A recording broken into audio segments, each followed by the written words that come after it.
Hey, it's Ross Payton with Role Playing Public Radio. This is RPPR actual play. We're playing Delta Green. This is part of Bridget's Grimoire Hunt campaign. I don't know the title of this particular scenario. So, Bridget, please tell us. Hey, everybody. This is Brisket here with Role Playing Public Radio. As always, I am RPPR's most innovative GM and the Delta Green Dud channel's favorite guest star. This is going to be episode 3 of our campaign. This one is titled Rat Race, for reasons that will make sense later, or maybe they won't. I don't know. I'll enjoy it. Yeah, so let's have everybody introduce themselves on Discord orders. Remind us who you are. Remind us who your characters are, because it's been a hot minute since the last session. Is that me? Am I first? I can't see Discord. No, it's actually Yeti. Oh, I'm first. Hi, I'm Yeti. I'm playing Emma Masterson, former naval officer turned RAND analyst turned, well, adapted to helplessness. Apparently the favorite child of the group because everyone keeps offering her advice and cocaine. Unsolicited. Oh, yeah. Don't worry about it. Yep. You're next, Yeah, that's it for me. All right, I'm Faye. You know who I am. Don't look for me. I'm playing Estelle Cunegonde, or JöRMUNGANDR, former wildlife forensic specialist, French-American, who has been completely fucking cooked in the brain. She's a very experienced agent, and it shows. Last session, she learnt a very, very special thing that is probably going to have absolutely no consequences at all. Oh, nothing has consequences in this game. Yeah, it's Delta You're Green. perfectly safe. Yeah. Delta Green is famously free of consequences. Yeah, it's cozy. This is going to be a cozy session. Cozy session. That's what Delta Green's about. Love it.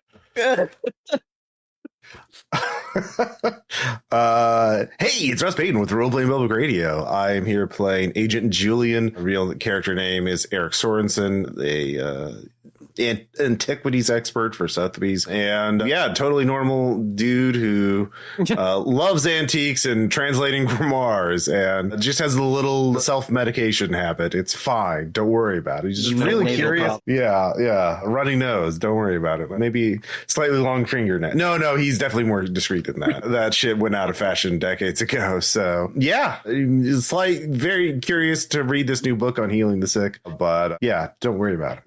Don't worry about it. Things are fine. Nothing bad is going to happen to anybody. There's no consequences. We're all feeling fine and safe here. This is a cozy session. This is comfy. It's going to be good. Come on, the book is about healing the sick. What bad could possibly come from that? Exactly. It's in the title. Eric is going to be like the lo-fi girl. I'm just going to put the headphones and just reading a book and writing notes. Yeah, it's going to be great. Relax too. The first thing I want to do for this session is make sure that we did all of the bookkeeping. So if everybody, I believe it was failed rolls turn into skill points. I'm going to make sure we all did that. And then did everybody roll to get their bonus 1d10 sanity from last session. Oh, 1d10 sanity. I think I did do the sanity because my san... Yeah, my san is really high, and I don't remember if... Don't worry, we'll fix that. No, I shouldn't have said anything. I know you hate counting sanity levels, so it'll be fine. We'll fix it. We'll simplify. Yeah, I think I did too, because I'm over my thing. Let's see here. I think I got the skills. So for all the skills, it's 1d4, right? I believe so. I think it's 1d3 actually. No, so not -1. Or just roll a d6 and 1, 2 is 1, 3, 4 is 2. Yeah. That also works. Let's see. And then we do get our home pursuits as well. Everybody has everything done. I'll just go ahead and do our cool introduction for this scenario to remind us of things that happened last scenario. Set the mood for today. Are we doing home pursuits as part of that, or is that doing home pursuits after this? We're going to do home pursuits. You stay on the case and set other things. So.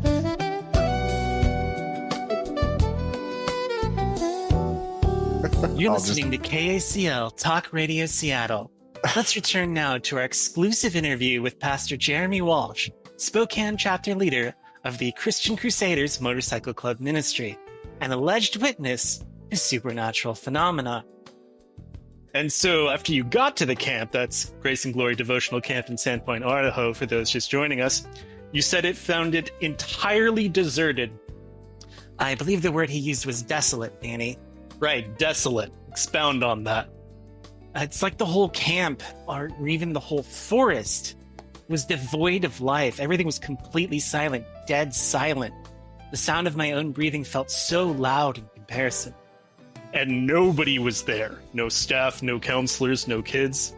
Well, the kids and staff have been gone for several days, but the boys, we sent 15 godly men up to the camp. Including Pastor Stephen Parent. Yes, including Steve. Pastor Parent and several Christian crusaders were supposed to be at Grace and Glory. You say you eventually found them, but in unusual circumstances. Let's focus on that. How unusual? Unusual is a very tame way of putting it. I went in the little ways of the woods out towards the cabin. That'd be the support facility cabin, the one Grace and Glory claims to use as a carpentry demonstration. That very much. Only when I got there, the cabin was just gone. In its place was this massive gray mound. Like made out of concrete? No, it was brittle, more pale, like a gigantic skull. There were hollows in it, caves, and they looked like eyes in a way, like a skeleton's eyes. Fascinating. This is where you found Pastor Parent? It was horrific. It's a sight I will never forget. There was a dozen wooden stakes plunged into that strange mound, arranged like a perverse flower bouquet. Wooden stakes, like for surveying? Much larger, very much larger. Like someone had taken apart the cabin and driven the logs that made up the walls into the ground, and they nailed a crossbar to the top, and the nails. Oh, merciful Heavenly Father, the nails. Oh, what about the nails? That's where I found all of them. On that bony hill, nailed to those crosses, wailing and gnashing their teeth, and hands in fear pierced like what they did to our Savior. You mean to say they had been crucified? Actual crucifixion. Rosalind, I thought you vetted this guy. I told you I'm tired of interviewing crackpots and storytellers. I'm not fabricating a story. I saw them there on that profane Golgotha, bleeding and wailing, and I will not be called a liar for my testimony. Not calling you the liar, I'm calling you delusional. I have pictures! You think I wouldn't bring proof? Feast your eyes on Satan's mockery. How did you... The editing on these is frankly quite amazing. There are no edits. I show you the unvarnished truth. And when I cried out in fear, that skull began to rise from the ground. This has been KCL Talk Radio Seattle. Let's take a moment to hear from our sponsors. Uh-oh. So anyway, the aftermath of the last episode went great. Remember when you didn't go out into the woods and look for everybody? That was fun. Glad there was no consequences to that. They should probably stop letting crackpots on the radio. Yeah, exactly. Joe Rogan's just doing it for the views. Sorry, John Rogan, since it's legally distinct. It was actually Danny Crane. Danny Crane. Because this is KACL Talk Radio. Oh my god. Well, I'm just making jokes for myself at this point. Yeah, so that was our introduction. So now we're going to move into home scenes. So everybody gets one. You get to choose what you want to do. You can train a skill. You can go to therapy. You can stay on the case. You can spend time with a bond. We can start with whoever you want. I don't mind. If you make me choose, I'm going to choose Ross. Yeah. So, yeah, most of your pursuits. Let's see. What do I want to improve? How much does it improve by if you train a skill? 10? 5? Yeah, I posted some of the some playtest rules earlier in the group chat that are like the actual published book has a couple of things, but like, oh yeah, the alternate rules if you want to use those. I'm seeing. Let's see here. There we go. Skills professions revised. Gain one of the following for putting a bond at risk. Add 1 to a stat, gain 1 specialty, or add 10 to each of any 2 skills. Probably not. Oh, damn. Much. Yeah. So putting a bond at risk means you have to make a charisma ×5 check I believe. And if you fail, you lose a 1d4. That could wipe out some of my bonds. Yeah. There could. Or no, yeah, it's either a charisma or a sand check. Sorry, for when you spend time with bonds? No, when you put a bond at risk. Like if you want to train instead, you basically just neglect them. Yeah. Yeah. Sorry. No, it's actually no. In the current rules, it just reduces a bond by 1. So yeah, it's not 1d4. It's just 1. So okay. So it's not too bad. So I will. What do I need? I will probably. What do I want? Sure. I will actually get out of town for a while. I'll go back to nature. Back to nature. My favorite. Yeah. Get out. Actually, you would know that doesn't make any sense because I just had a terrifying time in the woods. Yeah, that's the last. You gotta get right back on that horse, though. You know. Yeah. If you don't do it now, then you'll never go back. Yeah, I will fulfill responsibilities. Yeah, I just want to raise. No, I did that last time. Yeah, fuck it. I will improve a status skill. Fuck it. I will do that. I'll lower my one with my sister by 1. I don't see her while she's visiting New York. So she's pissed at me. And instead, I will gain 10 in 2 skills. And yeah, I will train firearms.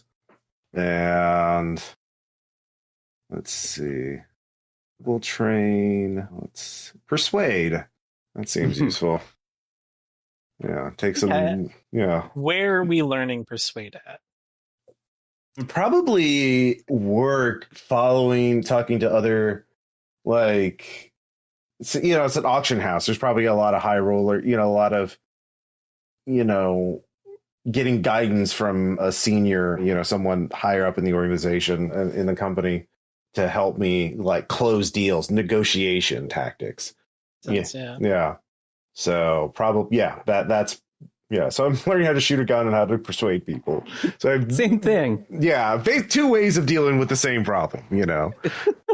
So you're going shooting with your fucked up art buddies who are all grifters in their own right. Just hanging out with lawyers and salesmen and learning how to close a deal one way or the other. This makes sense. This is terrible and makes sense. Thank you.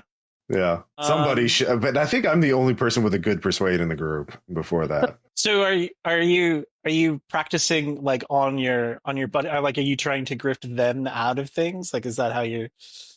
Probably just learning how to close better deals for Sotheby's. Do better at my job because I want to earn those brownie points while I can, because I know I'm going to be burning some favors and shit to stay good with Delta Green, taking time off, being erratic, or hey, can I see that weird painting that a terrified, completely normal one that I want for normal reasons, no problem. Yeah, exactly. Yeah.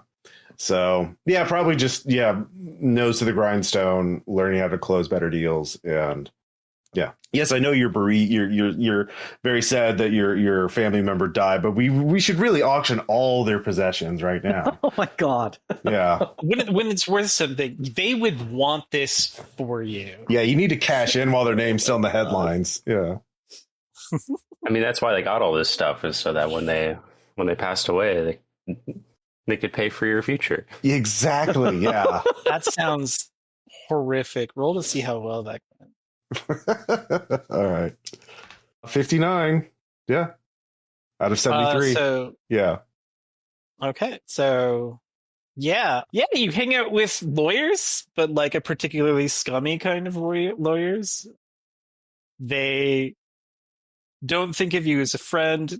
Deep down, nobody here wants to be talking to anybody here, but it's all about playing the game here in New York. Insane. It's very American Psycho, very absolutely, very transactional. Some videotapes. Oh god, insane. All right, who wants to go next? I'll go next. I think I'm going to also improve a skill. Okay. I'd like to improve melee weapons and pharmacy.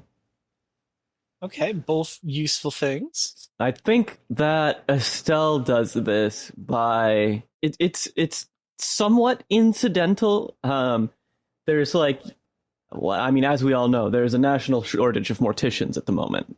So she just former work colleagues are, some of them ended up quitting the job and going into, you know, something that's a little less travel heavy. And one of them is like, okay, we're really fucking short staffed and we have a bunch of fucking cadavers that need to be cut open. We don't have anybody with the proper certification. Can you come in and help us? Okay. And so that's how I think that she tackles the melee weapons and pharmacy at the same time, is because she's going to be, you know, dissecting bodies, basically. Yeah, learning anatomy. Yeah. Yeah. Hands on. And you get along well with everybody here, right? Like nobody thinks you're insane or unpersonal or anything like that? Yes, of course. Absolutely. Okay. So you're not just like a waking nightmare to these people. No, I think everybody is kind of unnerved by her, as much as, you know, people who spend time around dead bodies can be unnerved by a living person. Estelle is very... Have you ever seen someone so proficient at a specific kind of skill that you kind of have to wonder how they gained that proficiency? I can imagine that. It's like a kid in science class who knows how to take apart frogs just a little too well. Yeah. A bit like that. Thank you. Yeah, you're welcome. So what do I roll for this? Is I believe you just roll your skill. that right? I think well, according to the playtesting, I think you just improve it. Oh, I just improve it? Sick. Yeah. Get a 10 in each. And then I just do -1 bond. Yeah. All right. Do you have any bonds left that you can take I like that? do, because I formed trauma bonds with the other DGH. Oh, yeah. Same. A good and normal I'm thing going to be take doing. a minus from Julian. Damn, Oh, I come know. for Julian. Don't He worry, tried mine's to all- give Jennifer cocaine. You weren't even there for that. I wasn't even there for that. Yeah. It was so fucking funny, though. God. All right, yeah, I think that wraps me up. Okay, let's go over to Jennifer. What is the normal way in which you're coping with the things that have happened to you? I think Jennifer is still a little embarrassed about the incident at the church. So she's obviously going to read up on her hacking and computer science. Okay. What else should I work on? I think I will also work on alertness because, That scar itches, doesn't it? yeah, just a little bit. When you got obliterated by a fucking close range shotgun blast? Yeah. My itchy shotgun scar. Ooh, yeah, that would suck. Fucking itchy. Ugh. Also being hit with a shotgun, but you know. Well, no. The shotgun only happens once, but the itch is forever. That's true. So, yeah, so you just lose 1 to a bond and then +10 to both of those. It's alertness And- because she's doing this at work when she shouldn't be. Oh my. And which bond are we tanking for this? I'm going to put this on the children because Kids. Those Yeah. damn children. it's a little bit weird having been to the evil summer camp. Which is, of course, the kids' issue. Yeah. Well, it's all, trying to make nice and smile through all the explanation of that time. They just got back from a camping trip, so talking about going to the bonfire and hiking through the woods all excitedly, and Jennifer is flashing back to the you'll have to kill it. Be ready to kill everyone, even yourself, and And do you want some Yeah. cocaine? maybe a little cocaine would help you get through the day. Mm-hmm. I can hope, help with that. I hope Jennifer develops some sort of addiction. Poor Jennifer. What did she do to deserve this? Work Join for Delta Rand Green. Corp. Oh, yeah, that's All right. Yeah, okay. I forgot about that little detail. Yeah. Completely justified. She's at that weird middle management stage where nobody knows what she does, even herself. Her job is to be in Teams meetings all day. Oh, yeah. Literally everyone at Randcorp. No, Well, they there are have to, people that to get contracts for the government. That's pretty important. they write Wow. papers. Yep. That's true. Everybody loves a good paper. Okay, so you all get messages from Jobez, but they are very individual. So again, who would like to go first? I volunteer Julian. Okay, Julian. All right. So you get a text from Jobez. She wants you to meet her at JFK Is this our? International Airport. Yeah. Sorry, and this is our handler. Yes, Agent Jobez is your handler. Okay. Yeah, sure. Okay, so you get there. She has you meet her at the, just the parking lot. Same thing. You get into her car. She's a normal ass silver sedan that she picked up from, a rental place. It's pretty typical. You've had a lot of car briefings. You're starting to regret them. Jobez is in there, and she says, "All right, Julian, I've got a solo task for you. Okay. We have information that a copy of the book you've been dealing with, I'm sure you're familiar with which one, Mm-hmm. has been cited in a college library on the West Coast. On the West Coast. Okay. Mhm. We don't think there's going to be any problems obtaining it. We just need somebody to go out there. So I'm having you draw the short straw, as it were. Okay. Is it in a special collection, or is it just in general circulation at the library? That's what you'll have to find out. Our tip says that it's out there, but we don't know, who has it, where they have it stored, what it's being used for. I can give you a federal ID to help you get past some surveillance and scrutiny, but it's just a milk run. You should be able to figure out how to do this on your own. Yeah. He said the magic words. Yeah. Yeah. Okay. Yeah, the West Coast is always good for picking up potential clients anyway, so I can make it a work trip or write it off like that. So, yeah, sure. It'll be great. What do you want me to do with the book when I get it? Just bring it back to the regular collection. You've been checking things in and out, which we are aware of that, Julian.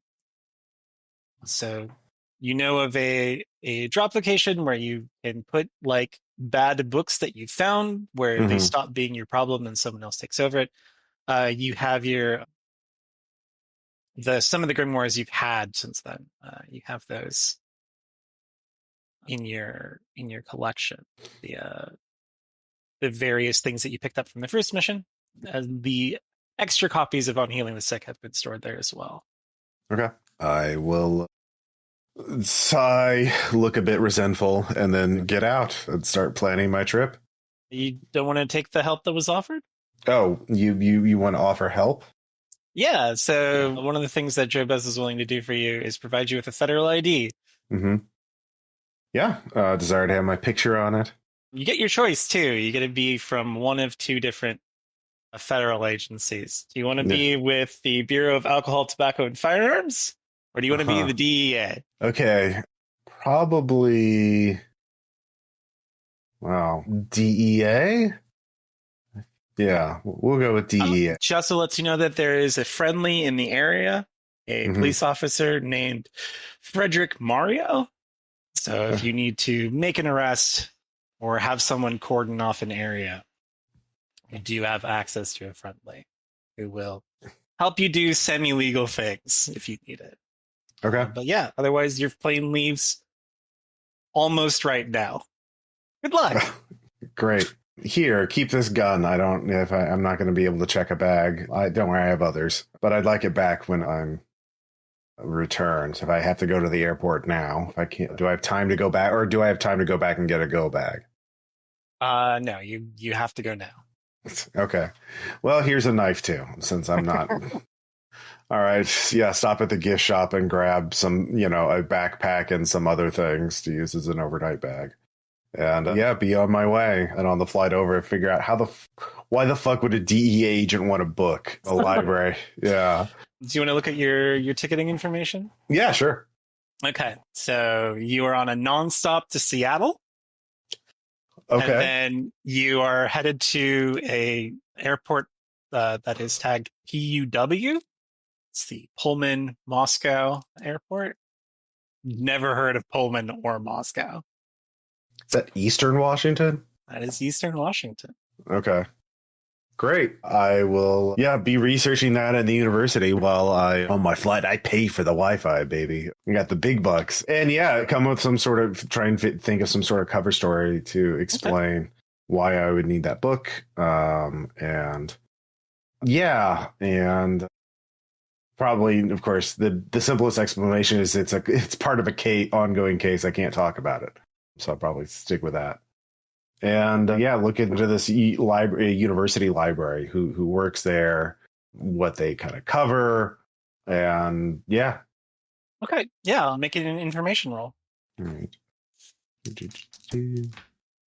I got a 6, so I succeed on whatever. Probably bureaucracy, I would guess. Yeah, or history. So you know that Pullman is a city of roughly 30,000 people. It doubles when school is in session because they are home to one of the two big universities in Washington, the other one being the University of Washington in Seattle.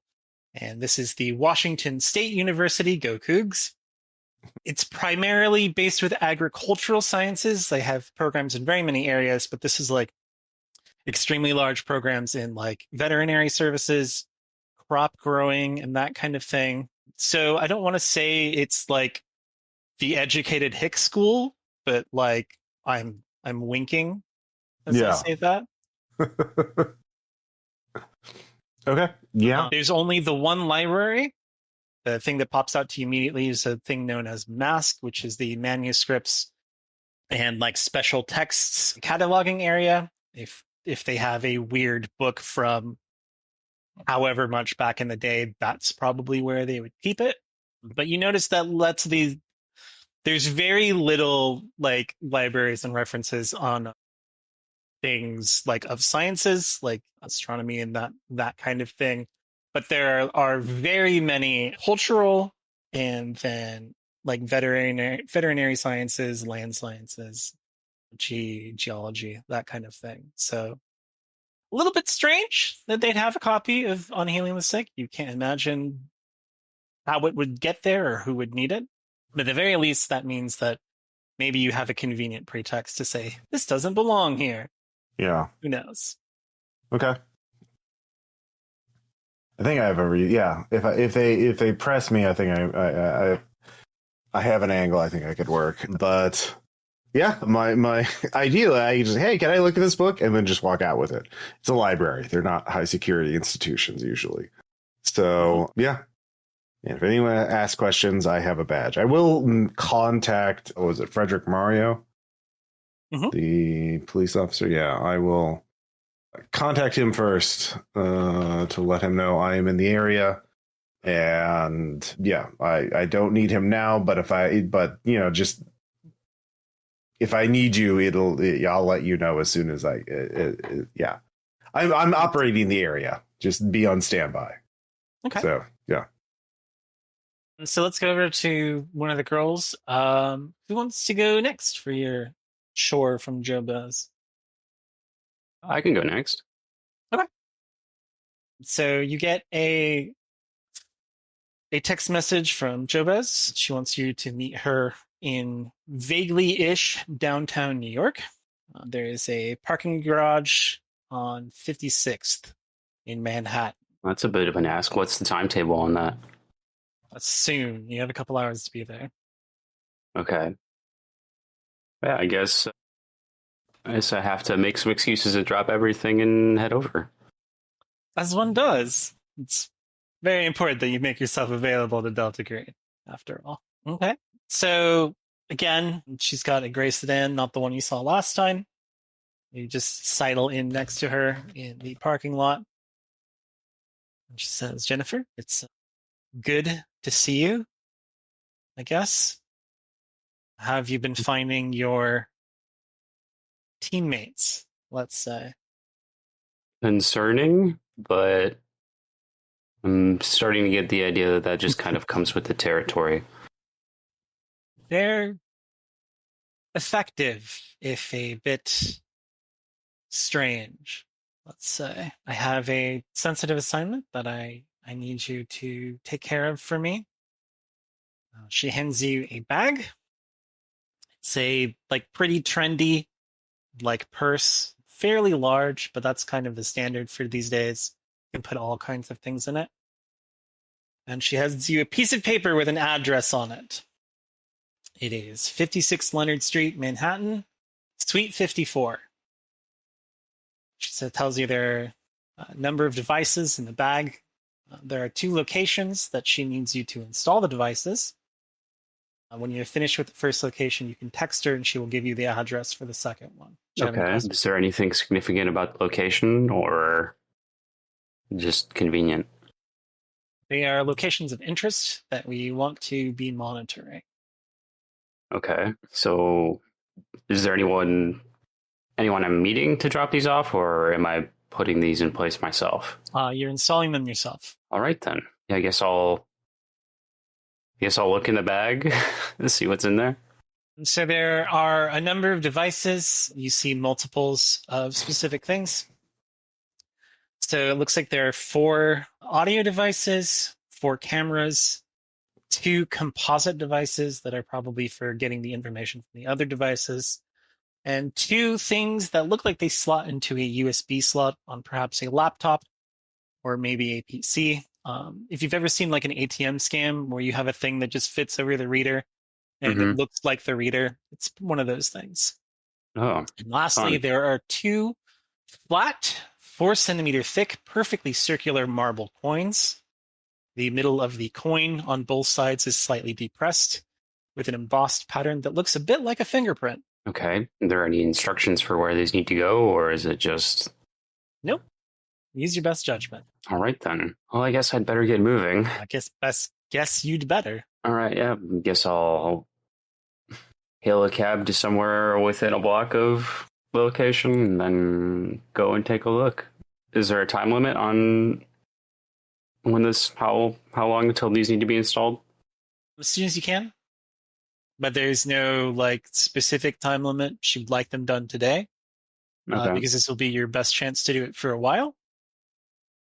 Because she has word that the locations will be empty today. Oh, okay. Well, that's nice. Okay. So you roll up on 56th Street, Manhattan, Suite 54. Oh god, I just looked up this building. I will show you in the Discord like? chat between all of us what it looks like. A fucking Jenga tower? Colloquially described as the Jenga tower. One of the horrific things about it is that the traffic is nightmarish because 3 sides of it are packed residential streets, which have cars parked on both sides. And there is a very tiny gap between the 2 sets of parked cars where you can drive a car. My God. It is not great for 2-way traffic. It's a 2-way? And then on the 4th side is a massive 7-lane artery that is perpetually busy. If you lived here, you would hate it here. What fucking twerp lives here? Despite the fact that there is a glass facade that wraps around the entirety of the building uninterrupted, this is what the front entrance looks like. It is barely there. If you weren't canvassing the building, you could easily miss this. It is a set of glass doors on a glass wall. Mm-hmm. Oh my God. And it fits very nicely into it. Very clearly don't want anyone coming into this building. Oh or at my least fucking God. Shouldn't be It's there. one of these buildings that's more meant as an investment vehicle than as as a structure for people to live or work in. Yeah. The worst feature is that the larger part of the area of the building where you walk around, where it's like a little break area, is the fucking bean is there. The Anish Kapoor bean statue is there. No, the bean?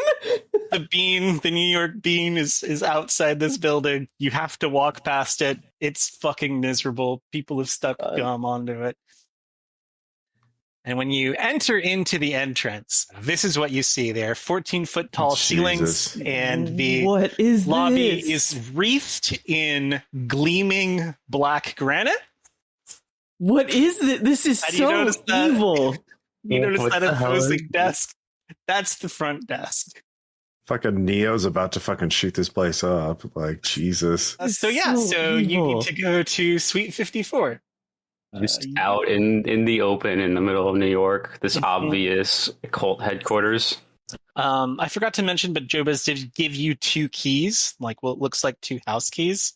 Okay. The problem is there are 10 elevators in this lobby, and one of them goes where you want it to, and the other ones don't. And I'm guessing they're not labeled. They are not labeled. They're just in these Minimalism, monolithic baby. black granite facades. Oh my god. How many floors are there? 57. Oh, so whoever's Okay. like on 56 is just one down from a fucking. Yeah, the top 10 floors, the really fucked up looking ones, are apartments. Each floor is its own apartment. And yes, the glass wraps around the entirety of the building. Oh, And that's- yes, that means every room Oh, is glass facing the exterior. that's nightmarish. I Every hate that. room. I hate I that need to so stress much. more time. Every room. If you ever wanted to shit with a view of Manhattan, these are the apartments for you. Jesus Christ, that's nightmarish. So you can ask the front desk what elevator you need, but then it will be obvious that you're not supposed to be here. Or you will need to provide some pretext for why you should be here, but are also forgettable. Well, looking at my stats, I don't think I could. I'm not sure I could bluff my way through. I believe in you. I think I'm gonna just try. Are the elevators in plain view of the front desk? Yes. Okay, yeah, never mind. Futzing around with the elevators is probably a bad idea. Shoot? She didn't tell me anything about the apartments themselves either. So that this one would be empty. Yeah. All you know is that whoever lives there or whoever operates out of there, whichever, is not going to be there right now. Okay. Okay, so I guess I'll go to the front desk and say something. Yeah, I'll go to the front desk and ask them which elevator I'm supposed to take. Oh, let's see here. Yes. Do you have a reason for visiting? This is a private residence, and unfortunately, the resident has stepped out.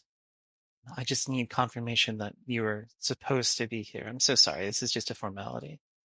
Yeah, my name is Glenn. I work for Masterson and Masterson down in New Jersey, and I'm here to meet a client for a legal entanglement. They gave me a key so that I could drop off some papers, but they didn't specify which elevator I'm supposed to take. What's your persuade at? I was hoping I could use law, but Oh, there's use no law? legal Yeah, jargon. roll law. There's no legal jargon in there. I got a 31 under 40. Oh, that you must be with one of the what do they call this? One of those estate firms. Yeah, absolutely. So you just want to take elevator number 7 there and go straight up to the 54th floor. Thank you very much. No problem. Having a wonderful day. You too. So you get in the elevator, and I need to stress that the elevator stops at the front door of the apartment. And I know what you're thinking. There's a hallway. No, there's not a hallway. There's like a special little door. No, there's not a special little door. The elevator stops at the front fucking door of the apartment. Oh my god. This is so. Isn't it great? He No! loves this place. So I think Emma will be okay with it until she realizes the bathroom has a view of the entire city. Bathroom has a view of the entire city. This is just normal rich people stuff. And then when she gets inside, it's going to be like, oh no. So the inside of the apartment is well furnished, if somewhat Spartan. Whoever lives here does not appear to do a lot of living. Maybe they sleep here, or maybe they throw work parties here.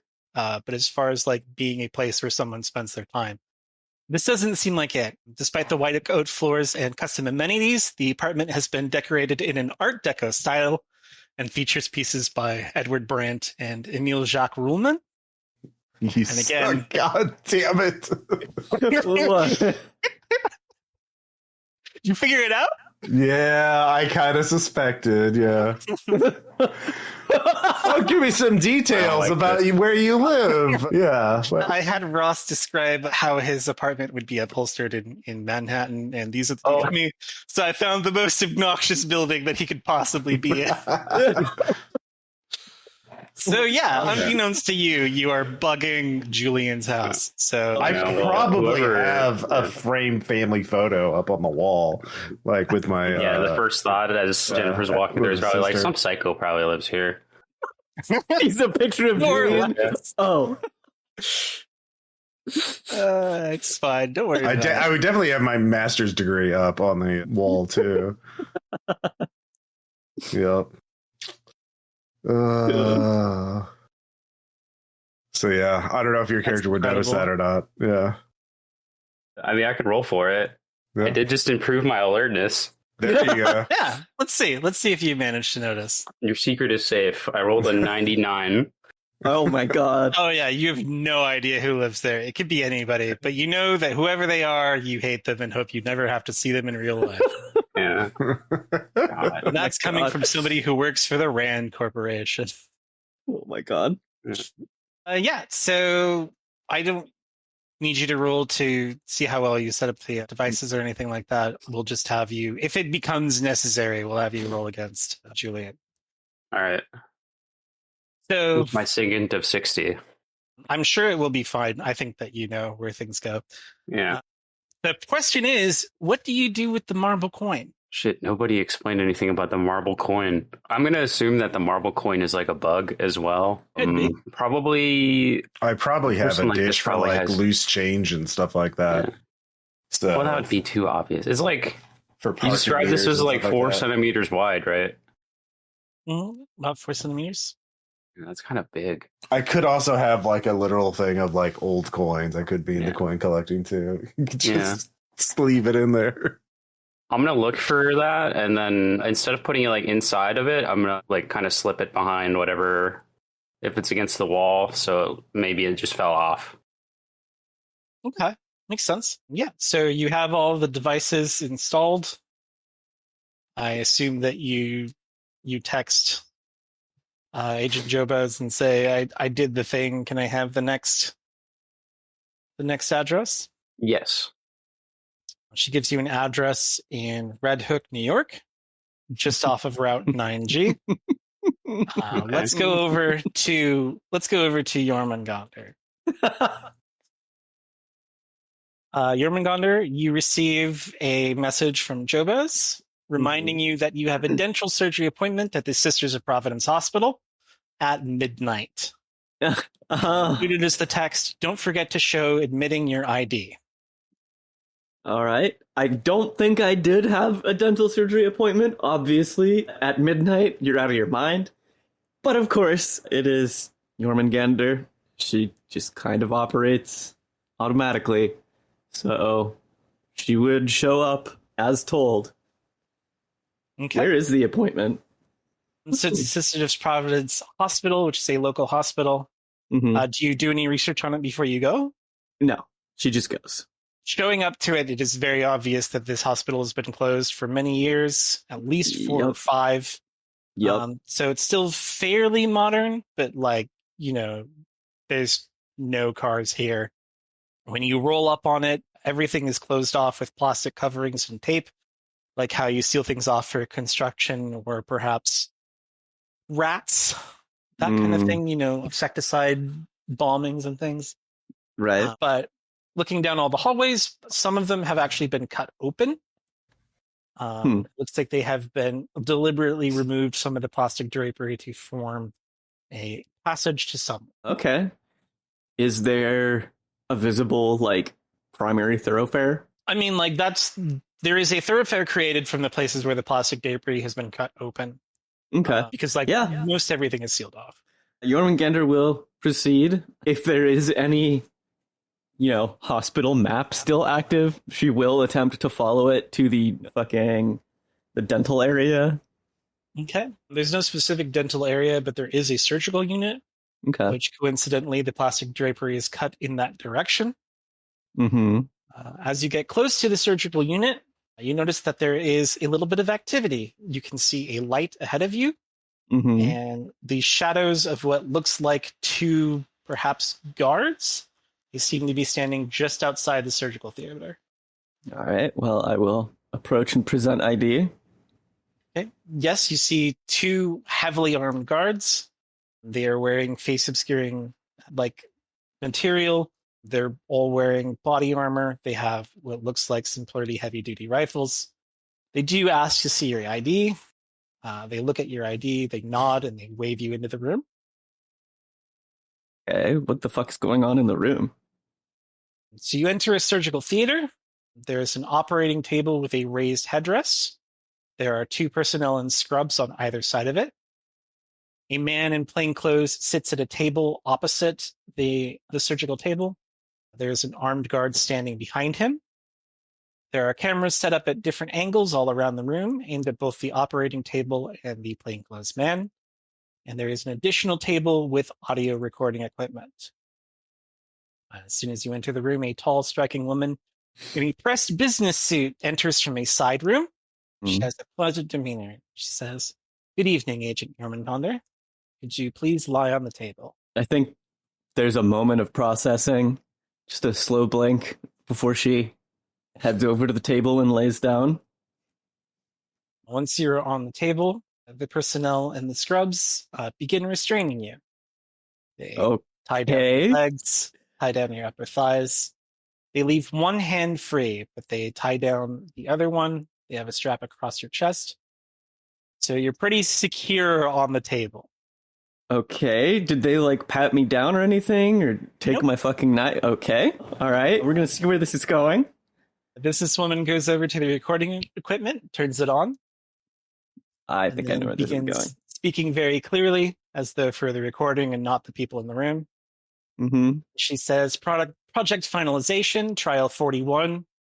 Item 41B, please identify yourself for the record. The plainclothes man speaks up and says, "My name is Jonathan Messer. My date of birth is April 21st, 1993. The businesswoman continues, "Acknowledgement from all parties regarding the viewing of item 41A. Both of the people in scrubs and the guard behind the man nod and acknowledge that they have viewed item 41A. The businesswoman grabs something off the table and comes over to you, JöRMUNGANDR. She gets very close to the table. She leans in and shows you a Polaroid. The Polaroid appears to depict a typical green box, a shipping container housing items not meant for the public, the inside of which is covered with a gory scene. Half of a man's body, as though split cleanly down his vertical middle, has been stuck to one side of the inside of the green box. The other half lays on the floor, cut side up, with blood and viscera pooling out of it. The body of a second man lays nearby, gun in his hand, suggesting suicide. Do I recognize it? Now, you've not seen this scene before. Okay. She looks you straight in the eyes and says, "Only this, JöRMUNGANDR. Understand, only this one. Show some restraint." Okay. She goes back to the recording equipment. And she says, "Item 41B, please begin verbal and written testimony describing the incident featured in item 41A. So there is a journal in front of the plainclothes man. She begins writing in as he speaks. "Cochrane, Chase, and I secured an object from Operation Quick Draw. We were given orders to house it in a box. We were in the process of cataloging the item when I received a call from our handler. I stepped outside to answer the call. As is protocol, I closed and secured the doors behind me. And halfway through my call, I began to hear screaming, terrible screaming coming from the inside." And that's enough. The businesswoman retrieves the journal and tears out the page with writing on it. She then tears it into smaller pieces and approaches you again, JöRMUNGANDR. Okay. She looks at you and says, "Open." I open my mouth. She places the page scraps in your mouth. "Close." Okay. I close my mouth. "Swallow." I chew it and swallow. Two more heavily armed personnel come in from the other room, carrying a large metal container that appears to have ventilation strips. One of them is handcuffed to the container. They place the container on the operating table next to you. One of the guards speaks and says, acknowledgement of receipt of Eater version 0.4.16 beta. The businesswoman says acknowledged. The guard says, provide authorization for deployment of Eater version 0.4.16 beta. And he holds out a complicated device that looks like a UPS signature reader mixed with a hand mic. The woman says, authorization level Keter, Director Vivian, and says that very clearly and audibly as she presses her thumb onto the screen of the device. The guard says, authorization received, deploying Eater unit. The guards unlock the container. That requires both of them. There are 2 keys. And they open the top of it. The non-handcuffed guard reaches inside and pulls out a very normal-looking black cat. The guard places the cat in your lap. Okay. The cat is wearing a collar with a tag on it. You can read it if you'd like. Yeah. What's it say? It says uplink 1. The woman says, subject 41, Agent JULIAN, please activate the Eater unit. Okay. There's a long pause as JöRMUNGANDR processes what activate the unit would possibly mean in this scenario, but I think reductive reasoning kind of, there's a free hand, there's a cat, JöRMUNGANDR will reach out and touch the cat. So you feel something when you touch the cat? In what way would you like to continue touching the cat? JöRMUNGANDR will pet its head and scratch under its chin. Okay. As soon as you begin petting the cat, the lights around you grow suddenly dim, and the room becomes pitch black. Slowly, a light appears, illuminating the scene in front of you. You are standing, alone, in an undefinable room. The light comes from a candelabra set upon a large, long, rectangular dining table. The dining table holds a massive eclectic feast of various food items, and at the head of the table sits the cat. Interesting. Okay. Go check in on Julian. What the fuck is going on? Yeah. So, Julian, Just a normal dental appointment. Mm-hmm. you've landed at SeaTac, and you have to now change planes. You need to go to an Alaskan Airlines flight out of Gate 8. Mm-hmm. I will do so. Okay, so you get to security. That is the security for the specific gate.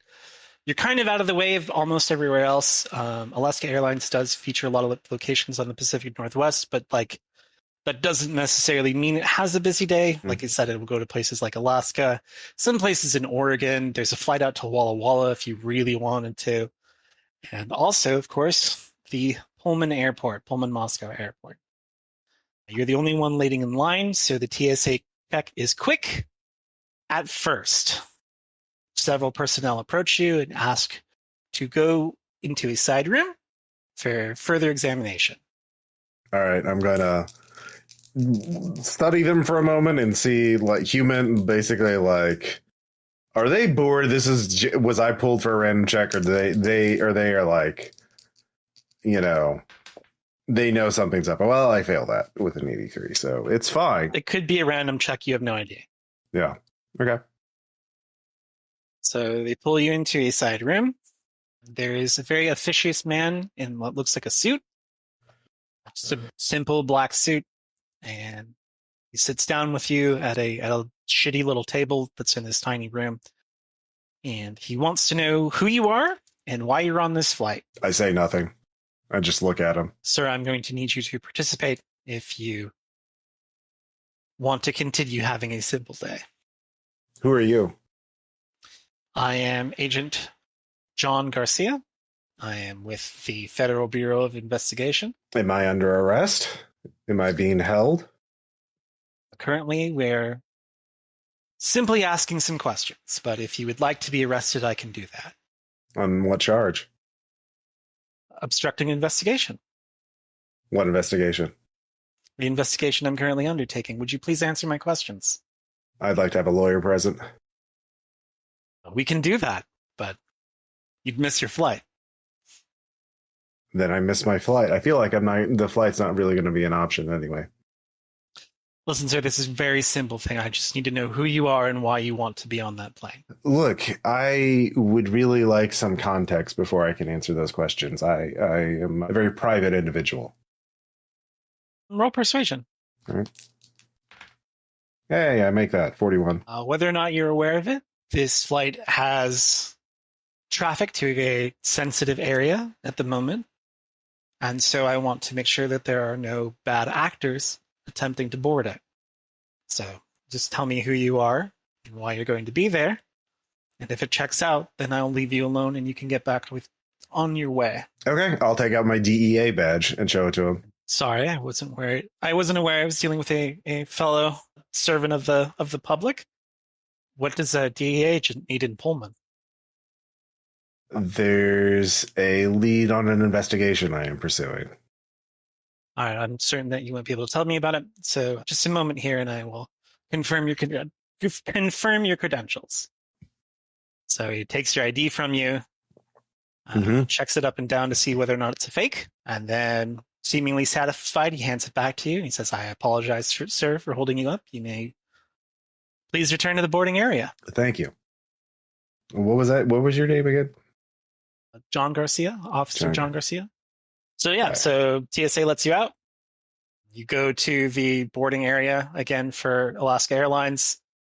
There is exactly one person there. Like passenger or like just the person? Obviously, Okay. there's airport staff, but not a Yeah. lot. Okay.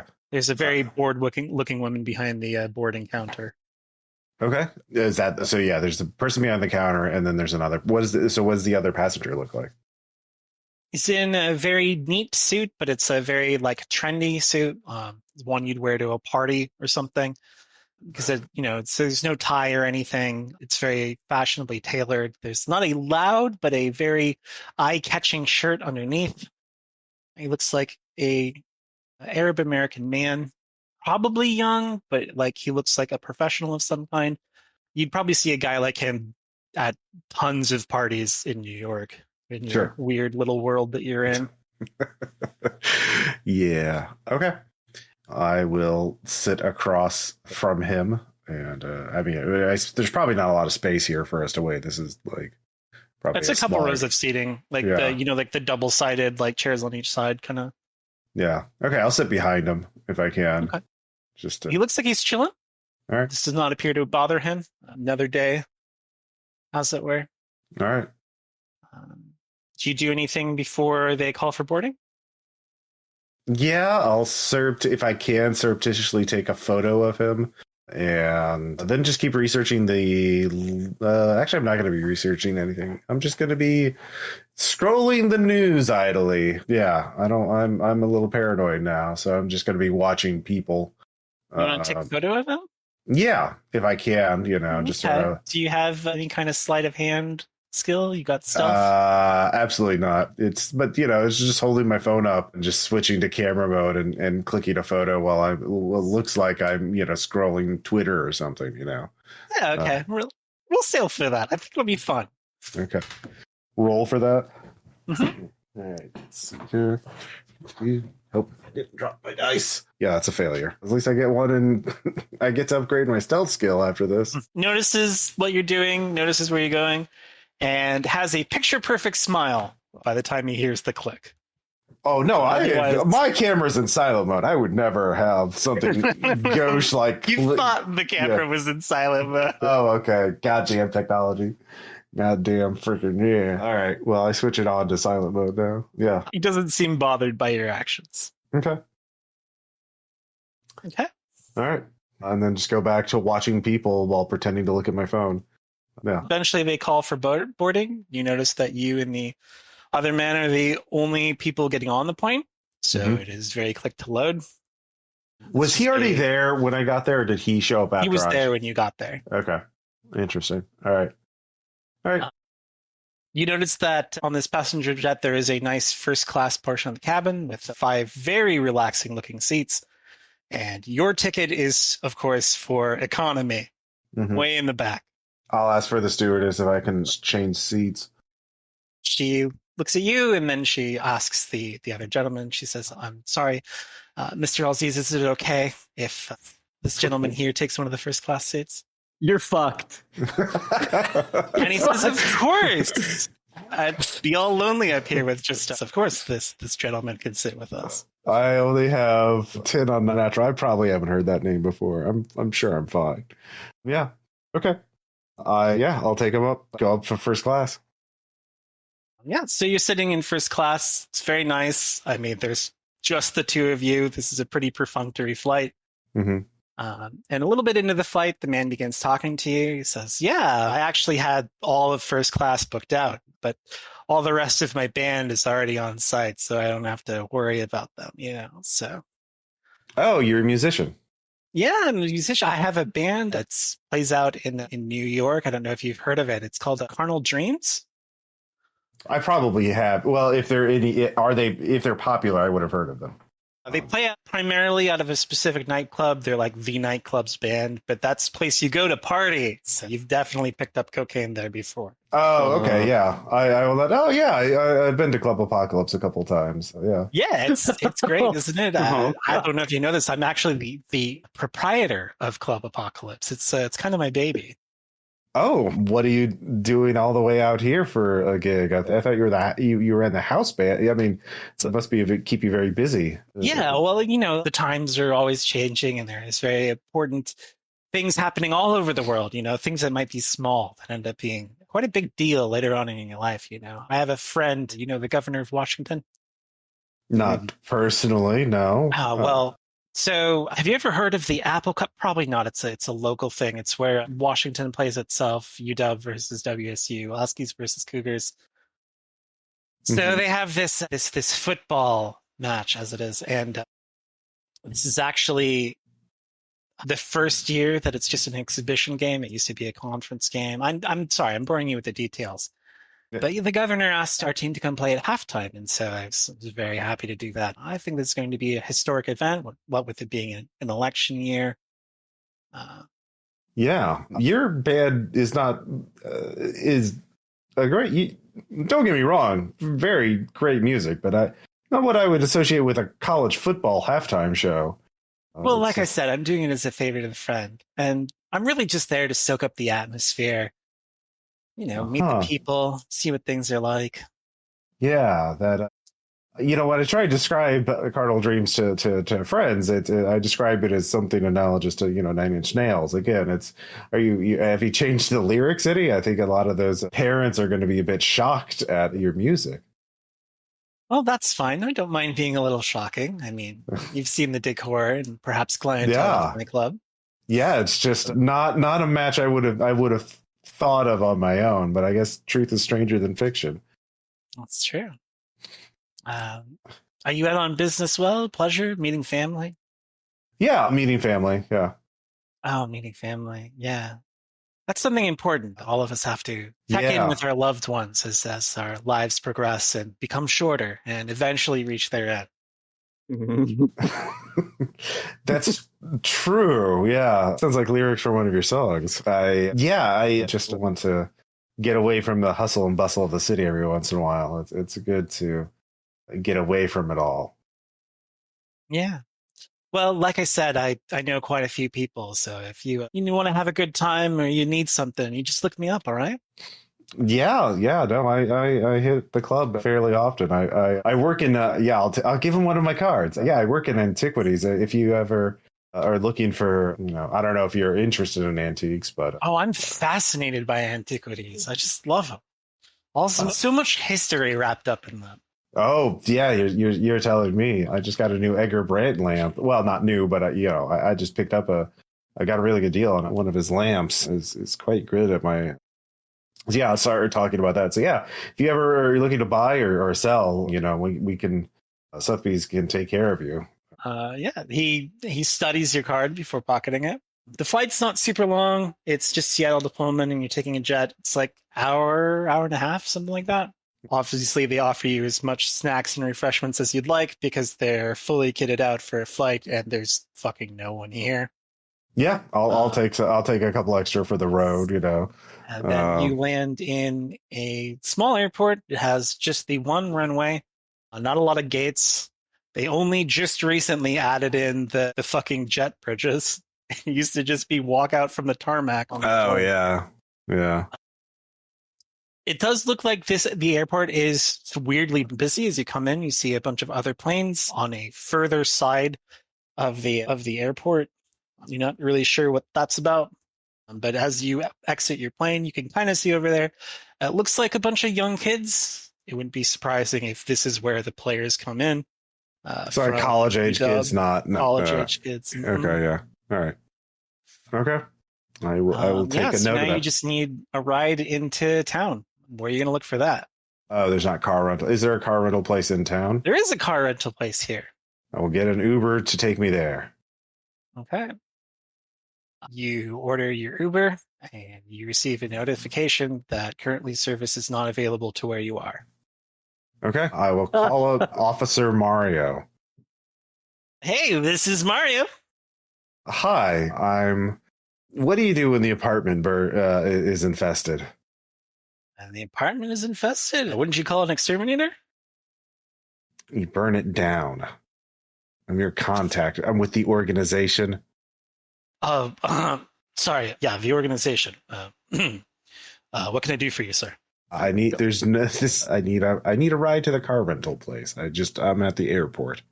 Oh, you're at the airport. Oh, you're at the airport. Yeah. Oh, no wonder you're having trouble. The whole place is pretty closed down. There's a bunch of security out there. Yeah, I can see. It looks like there's going to be a big show. Yeah, it's the Apple Cup. That's very important to the city here. You know how it is. Mhm. Friendly rivalry. Yeah, all right. I can come down and pick you up in the cruiser if you want to wait a little bit. That's fine. Yeah, and then just give me the car. I'll call up the car rental and secure the rental if I can. Sure. Okay. So yeah, I'll call the car rental industry and book anything that they have. One of the cool features of this airport is that there is not a way back into the airport from departure. You're just on the tarmac and then you're out to the other building. And Mhm. It is hot as balls out here. It is easily in the 90s and there is not a cloud in the sky. You are immediately sweating. There is an oppressive weight of heat rolling across you. The tarmac does not help. And Does the Okay. humidity this is the get climate. No, there's no humidity. It's a dry heat. you? Yay! So you're All right. standing out in this nightmare when you see a vehicle roll up. It is one of those, what do they call them? Sport utility vehicles? Like the fucking Ford Explorer, Yeah, whatever. SUVs. Yeah. SUVs. One of those rolls up and it says police on the side. And Hmm. underneath that is Washington State University. Okay. It appears as though your ride is a university cop. So, yeah, I was just gonna ask. He's not an actual cop. He's just a He's fucking... a real, but a university cop. He's Look, a fucking that's even better. glorified mall cop. I have to go to the fucking university library. That's actually yeah, that's fine. All right, yeah. Officer Mario. Officer Mario is a portly, if jovial man. He does, in fact, have a box of donuts on the passenger seat, which he moves to make room for you. I will brush the seat a little bit before I sit down.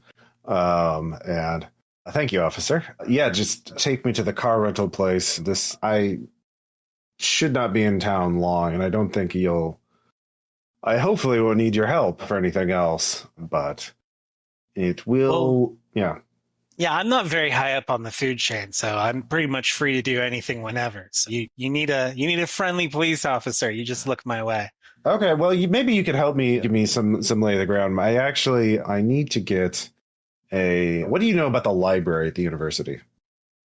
Oh, I have this written down. I have to look at it real quick. Oh God, of course I closed that tab. So it's just the one library. It's technically two libraries. It's a square, like a rectangular brick building. It's just done in that old style of university in Washington. Like if you've ever wandered around UW, you remember the brick facades and like extremely laid out, like simplistic buildings. It's just one of those. If you ask about the manuscript collection specifically, there's like a circular area on the first floor of, I believe it's the Tolman Library. Mm-hmm. And you just talk to the staff if you want to see that they have a reading room. So if you wanted to check out the book, he helpfully lets you know that it is only open to students and alumni. So, they can probably make an exception for you, but he doesn't know the whole rules about it. He just knows that they do prefer to keep the lending, like taking things out of the library, limited to students and alumni. So. Okay. Do you have access to the building? Do you have like lock keys to it or anything? I don't have keys to it. It should be open by the time we get there. It should be open for about another hour if I drop you off at the car place and you head right over. Okay. Okay. I will do that and see if I can. Yeah, I just need a book for an ongoing case that is only in that collection. So, but I need to take it out of circulation. So it's a bit sensitive. Do you understand? Yeah. Less I know, the better, huh? You don't know the half of it, and that's better that way. And I'm trying not to. And he makes a finger gun at you. I humor him as best I can. Just that's it. That's how it be. Ha ha ha. Well, I secretly die inside. So yeah, I'll go to the car, middle place, get the car, go straight to the library. Okay, so you're able to get the car. Going straight to the library is a problem. So once you come up Stadium, which is like the major thoroughfare, if you imagine the college as just a sort of like blob, the thoroughfare begins at the bottom left, curves through the middle, and then curves back up to the top left, like a little half moon there. The problem is once you get to the gate, things get a little difficult. There is quite a lot of traffic that is backed up for quite a ways. Okay. That's my character. I'm driving. He doesn't. Okay. Yeah, there's not much I can do. I will call Officer Mario if he can tell the library that I'm government. I'm with the DEA. I need to get in the library. Can someone stay there and meet me because the traffic's so bad? I'll let him know. All right. Thank you. So as you get closer up through Stadium Way, you discover that the reason why there is so much traffic is that it was what appears to be a protest. Looks like campus police is having their hands full, holding back a large group of students holding signs and chanting. What did the signs say? They appear to be protests over the governor's recent social policies. They also appear to be related to the upcoming election. Lots of end tyranny sentiments. Oh, that kind. Okay.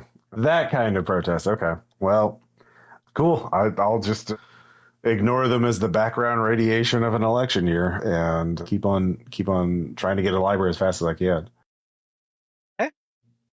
As we're coming into the library, so like you just roll up Stadium Way, where do you want to park?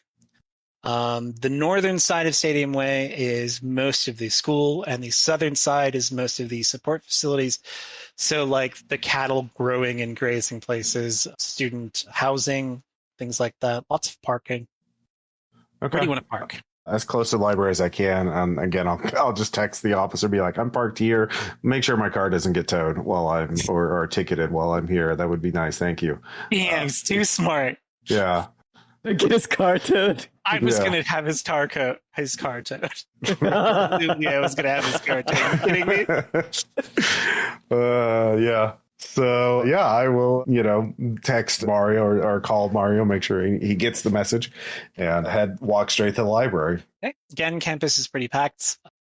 The Apple Cup is kind of a big deal, so there's going to be a lot of spectators. But of course, the protests are complicating things, so there are way more people out here than there probably normally would be. So you roll up to the library. It still just happens to be open. You're coming into the last 15, 20 minutes of it. And yeah, you go down to the ground floor to the manuscript area. How do you approach this? Yeah, just putting on my best I am a Fed and I am on a mission kind of look and just, military straight march to my objective. Yeah. Okay. So when you get to the desk, can I have you roll perception? Yeah, that is a 24 on alertness out of 62. There's somebody you recognize. Heading from one of the other doors, also towards the information desk, is a man in what looks like a surplus army jacket. and a very sour demeanor. I am, of course, speaking about Chief Warrant Officer Carter Renault. No shit. Oh my god. Fucking Julian is having a time. Oh, Julian's no good, very bad day. All right. no. Let's leave Julian there for a little bit, and let's go back. Oh boy.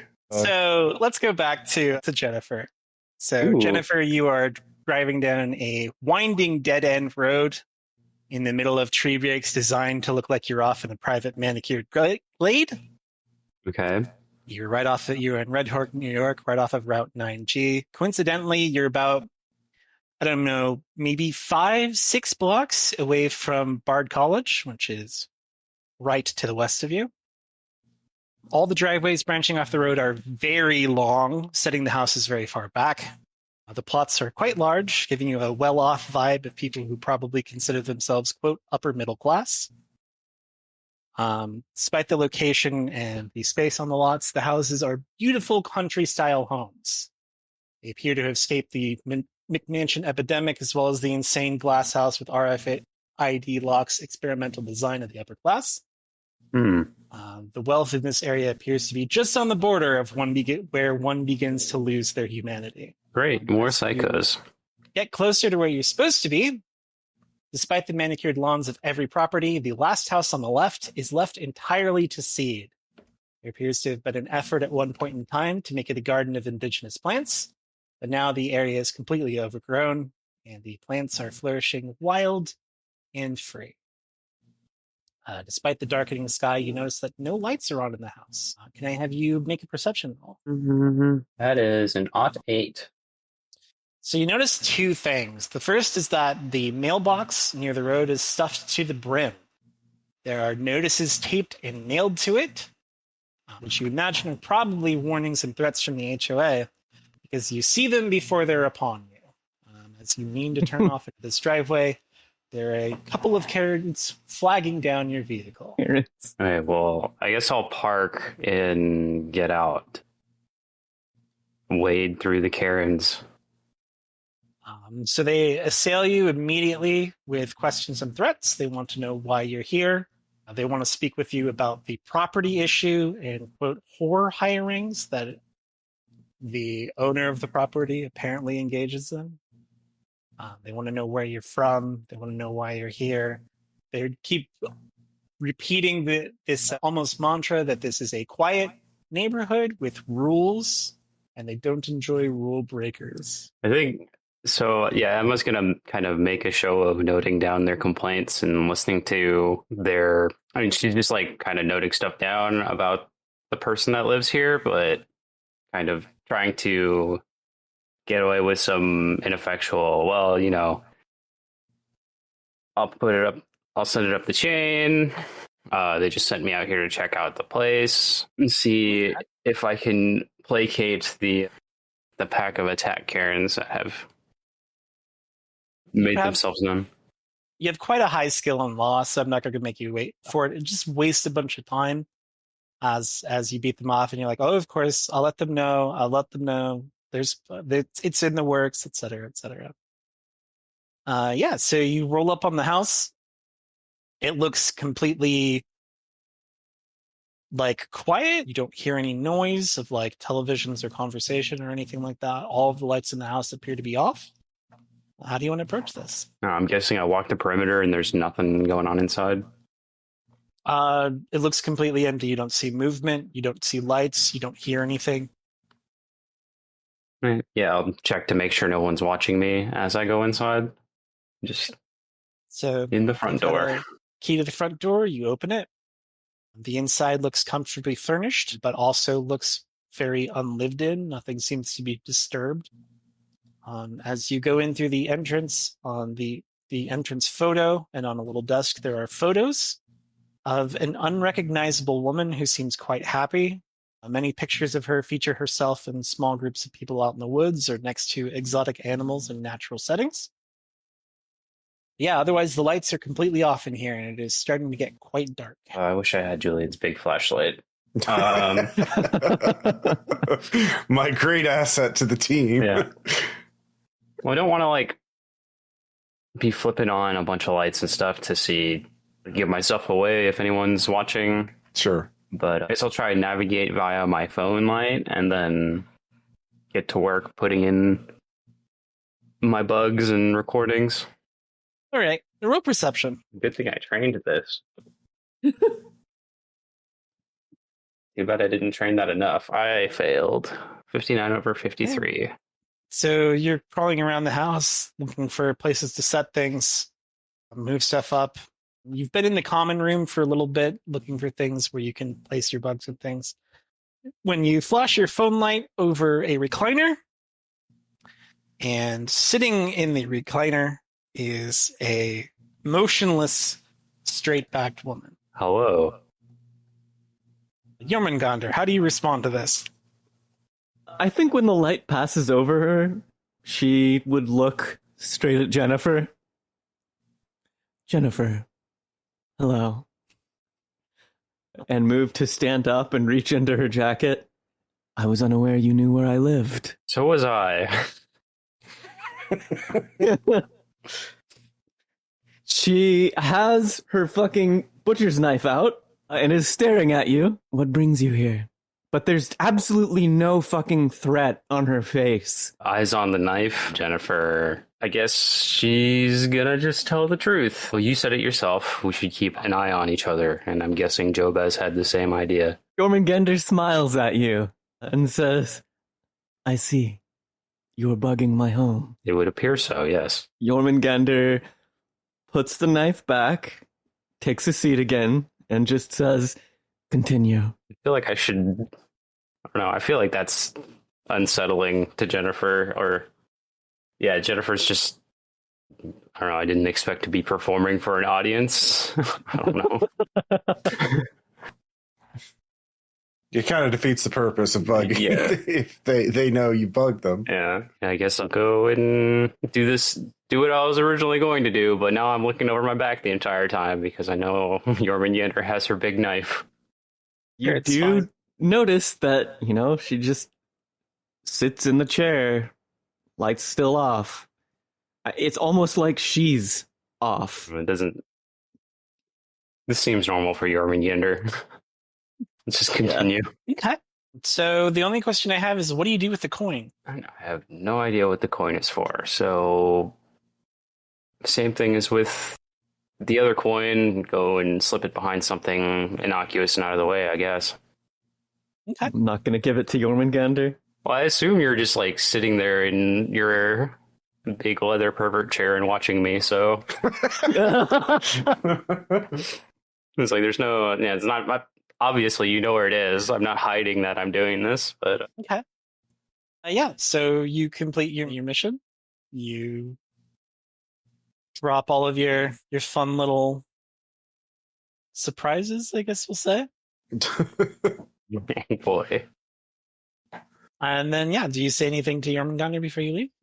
I think you should probably hire a lawn service. The neighbors seem to be getting a bit uppity about the HOA regulations. I see. Would you like something to eat before you leave? No, I think I've intruded and taken enough advantage of your hospitality for the night. I see. And I'm going to walk out the front door and back to my car and try to shake out all of the heebie-jeebies that I have been holding in this whole time. Okay. Let's head back to JöRMUNGANDR. JöRMUNGANDR, you are standing in a empty, dark, featureless room. This is later in the day, I assume? Or earlier in the day. I'm keeping it vague on what time this is. Interesting. Okay. All right. I will walk forward, I suppose. Okay. Yeah, it's a banquet table filled with food. There does not appear to be seating. Okay. There are utensils and things like that. What's the food? Or perception. Oh. Oh boy. I make that with an 18. It appears to be organized by not like when the course would be served in the meal, but rather the major flavor of the dish. Starting at the foot of the table, there's salty foods, then sour foods, then like meaty or umami foods, bitter stuff, and then the cat is sitting at the head of the table with what looks like a bunch of sweet foods. Is it what would traditionally be considered food? Let's It's say normal food dishes. Interesting. Okay. I think Jormungandr's compulsion would be to eat the food. Where would you like to start? Meat. Meat? The umami foods. Okay. You want me to just pick one at random for you? Sure, yeah. She's not Okay. picky. Whichever's closest. There is a rack of baby back barbecue ribs. And as you bite into it, your mind is filled with a very vivid memory. Okay. It's kind of foggy, but like you're trying to remember, like you're trying to watch something that's in another room that you can't quite see the screen of, but you can hear. So Okay. you are imagining or hearing some honestly quite shitty club music. You can feel the texture of the faux leather seats in the private box you're sitting in. And you are idly dropping singles of cash onto a woman kneeling in front of you who is dutifully sucking your dick. Okay. Is this Jormungandr's memory? You don't recall ever being in this situation. Huh. Doesn't seem like it's your memory. Okay. I'll finish eating it. Hey, as you finish eating it, the memory of it completely fades and you don't quite remember what it was. All right. Let's move on to the next meat dish. Okay. It is a pan-seared steak. It is a bone-in ribeye. As you begin Okay. eating it, you imagine the interior of a building. There is broken glass everywhere. There is a satisfying whimpering of a man on the floor in front of you. Mm-hmm. And the click of the fresh magazine sliding into place makes you feel relieved, perhaps? Do I recognize the face of the man? Nope. Hmm. His face of the man is actually quite indistinct. Interesting. Okay. Well, I'll keep eating. As you complete the dish again, you have a hard time remembering what the memory even was as it fades from your mind. All right. You going to eat another meat dish? Yeah. Yeah. Let's keep going for meat. There is a trough of bacon bites. Mm. You're in the middle school boys' bathroom. You're standing over another child. Mm-hmm. He's missing several teeth. Your hands hurt good. Okay. Well, let's finish that one. Again, once you finish it, the memory completely fades from your mind, and you have made your way through the umami dishes. Let's bitter. What was it? It was sweet, sour, salty. Let's go for something sour. You just want to start at whatever? Yeah. All right, there's a bunch of prepared citrus. No, it's citrus. You bite into it, and you have the feeling of too much alcohol in your mouth. Mhm. You are propped up at a bar. You're watching a woman kiss another man. Okay. Again, finish it, eat all of it, memory fades from your mind. There is a pot full of hot and sour soup. Okay, that does sound legit good. Let's eat that. As you eat it, you imagine the feeling of eating takeout. There's an understanding smile on a man wearing sunglasses. You grip him by the shoulder and say, I understand we have to face the elephant yet again. It's our job now. Okay. The last sour dish is a pitcher of kombucha. Well, You're in a doctor's office. He's rattling off a list of information to you. Something about poor cholesterol, early heart disease. that's gone. Yep. What are the rest of the flavors? So we've killed the meat, we've killed the umami rather, and we've killed the sour. So you've got salt, bitter, and sweet. Bitter. Okay, let's go for bitter. Okay. Do you want to know the dishes present, or do you just want to pick one at random? Let's pick one at random. I think I know what's going on. I don't think JöRMUNGANDR. It's a compulsion. She can't help it. You dig into a bitter melon stir fry. You're sitting in a so-so apartment. Mhm. Your head is down. You're slumped on the couch. She's telling you she wants to break up. You clench your fists. Okay. All right. There is a cranberry spread with some crackers. Okay. An angry smile. Threats of prosecution. You have to play hide the elephant now. Okay. Next dish. The next dish is a pot of coffee. Nice. You're prying open the container. There Blood we is go. everywhere. Chase blows his own brains out. Cochrane is on the floor. The book is inside him. It is inside him. You have to pull it out. You have to pull the book out of his guts. Half of his guts. You have to take it. You have to put it back. You have to put it back in your nightmare. It has to go back into your brain. You have to shove the book into your brain. Okay. All right. Yeah, let's eat that one. Hey, you finish the dish, and the perplexing, violent memory fades from your mind. All right. I think. Do I have to like roll sand against You do. mental disorders? Okay. You Yeah. have to roll sand versus watching a bond die. All right. Yeah. Seems like that would be unnatural. Not. Fun. I do make that.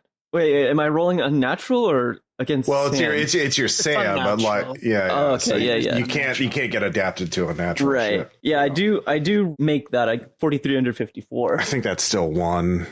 Okay, Cool, yep. baby. One guaranteed. Yeah. And then, so if I have compulsive eating as a mental disorder and I want to stop, do I have to like roll sand to fight Yes. it? Or Yes. what? All right, Roll yeah. pow. Pow. Okay. Pow times 5. Yeah. Times 5. I fail. Okay, I'm just going to have you go ahead and eat all of the salty items. Okay. There's a serving bowl of mixed salt nuts, and as you chew into it, you're sitting in an office. An unpleasant man holds a stack of papers. You missed a Mhm. promotion. There's a charcuterie board of cured meats. It's your 7th birthday. You're sitting in the rain at a bus stop. Dad isn't there again. And then a ring of fresh pretzels. You're standing at a stone gateway. They're choosing volunteers. You're staying quiet and looking away. So go ahead and take one sand loss as you Oh my continue God. eating memories you don't want to see. All right. And then roll pow times 5 again to see if you avoid eating the entirety of what's presented to you. All right. I roll a 46. And That you barely managed, makes it. you managed to stop yourself from eating all of the sweet dishes. The cat is just lounging on the table. Is there an exit anywhere? Nope. I will approach the cat and pet the cat. Hey, you pet the cat. You are once again laying on the operating table. You're strapped down on it. The man is dead on the floor. Black fluid surges through his veins and leaks out of him in various oozing sores, as well as from his eyes, nose, mouth, and ears. Director Vivian asks one of the nurses to describe Incident 41A. They cannot. Director Vivian looks angry with you, but orders the nurses to begin releasing you. All right. They finish untying you and unchaining you. Director Vivian gently picks up the cat, looks at you and says, "That will be all, JöRMUNGANDR." I think JöRMUNGANDR, this was enough of an experience to affect her. What little humanity she has left in her will rear its head. She will say, "This was a truly distasteful experience. I agree. I'd prefer you never call upon me again for this." I'm sorry, JöRMUNGANDR, but the project dictates what the project dictates. I see. And I will make to leave. Okay? She doesn't stop you. Jesus Christ. It's fun, right? You're having fun. Connecting the strings. All right. Well, we'll finish up here with Julian. Mm-hmm. So you're in the library. The book you want is maybe here. And Carter Renault is also here. What do you do? The guy who fucking started all of this. The guy who started all of this. Oh my god. Does he see me? Yep. Does it look like he recognizes me or knows who Yep. I am? Oh no. Oh. Is he holding anything?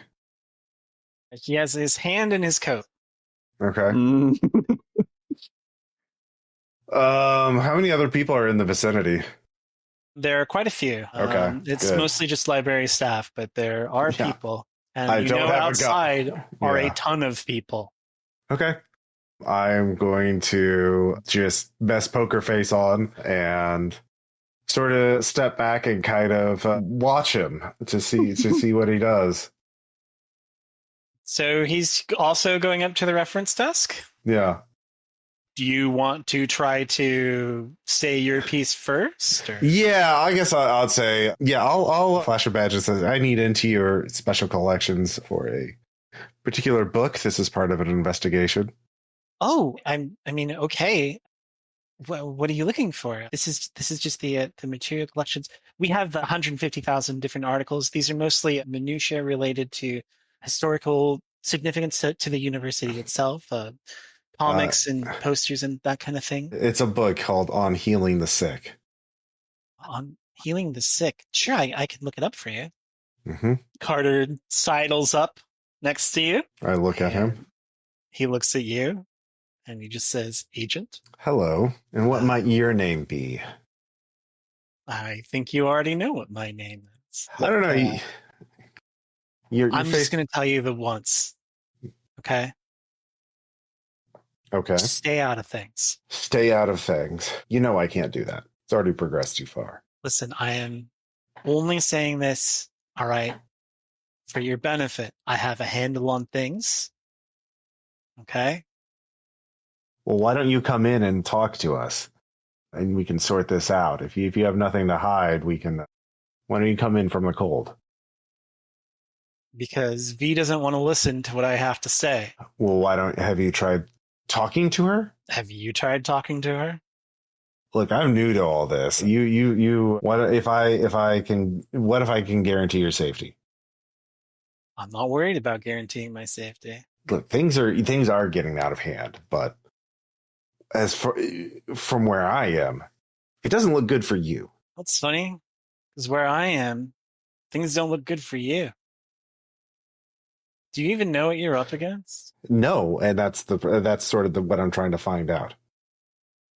What am I up against? If you care about the program and its mission, you're just gonna hand that book to me, and you're gonna forget you saw me. I can't do that. Well, and it seems like we're gonna have a problem. Look, just walk away. This is you want to minimize. What's so special about this copy? So you're starting to figure them out. Yeah. Well, this is one I don't have. Okay. Yeah. Just try to persuade him. Look, just let me have this one. Like, if I can understand, then if you let me have this, maybe I can help her back off on you. How's that? Give and take. Okay. Yeah. Roll persuade. Yeah. 4. He does seem to consider it. You get the feeling that he's kind of tired, but he does also look very convinced of what he's doing. The question becomes moot, however, as the librarian helpfully informs you that someone appears to have checked out this copy of On Healing the Sick. A student made off with it a little bit before you got here. God damn it. Can I talk to your supervisor? In his office, away from civilians, I look pointedly at Carter. Sure, I suppose I can go get her for you. Okay. Just take me to her. And I just sort of wave goodbye at Carter. Carter just kind of, fiddles with the collar on his jacket and takes off. Okay. Yeah, once Carter's away, then I'll ask who the student is. So the student I definitely named her, and I am not looking for American last names. All right. You were looking for a Mariah Davis. Okay. She is in the astronomy program. Ooh. Because there is fairly robust intercollegiate astronomy program in Washington State. including the radio observatory at Manastash Ridge. Okay. Yeah, I will get her contact information, call her right away. Okay. We're going to leave that for next session. All right. Yeah. How did everybody enjoy themselves? Julian's cocaine problem doesn't seem so bad now, does it? Yeah. JöRMUNGANDR.